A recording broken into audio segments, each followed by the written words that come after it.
ભાવસાર છે અને હું આમ આદમી પાર્ટીનો કાર્યકર છું. ગત 21/6ના રોજ મારી લેન્ડ ગ્રેબિંગની ડેપ્યુટી કલેક્ટરમાં તારીખ હતી.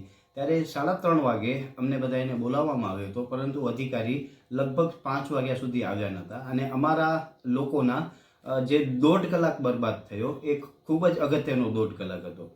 36 જેટલા કેસો હતા, એટલે 36 દુ 72 અસીલો હોય અને એમના વકીલો હોય, એટલે અંદાજિત 125 થી 150 લોકો એવા હતા જે તે કચેરીમાં માત્ર અધિકારી ન હોવાના કારણે બેસી રહ્યા.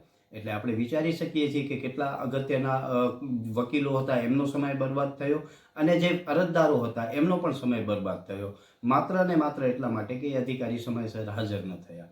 તો આપણે વિચારી શકીએ છીએ કે આવી સ્થિતિમાં કેટલા માનવ કલાકો બરબાદ થયા અને આપણા સમાજને અને દેશને કેટલું મોટું નુકસાન થઈ રહ્યું છે. આ બાબતે મેં માનનીય મુખ્યમંત્રીશ્રીને ફરિયાદ કરેલી છે અને એનામાં એવું જ લખેલું છે કે આ જે માનવ કલાકો બરબાદ થયા છે એવું ફરી વખત ન થાય અને સુચારુ રૂપે આ વ્યવસ્થા ચાલે. પરંતુ ત્યાં વકીલ મિત્રો હતા, એમના સાથે ચર્ચા કરતાં મને એવું જાણવા મળ્યું કે આવા જેટલા પણ કેસો ચાલે છે એ બધે કેસોમાં આવી જ રીતે અધિકારીઓ સમય આપે છે, એ સમયથી બહુ જ મોડા આવે છે અને દરેક વખતે અગત્યના સમયે બરબાદ થાય છે અને જેના કારણે કોર્ટની કાર્યવાહી પણ ડિલે થતી હોય છે અને વકીલોને પણ મોડું થતી હોય છે.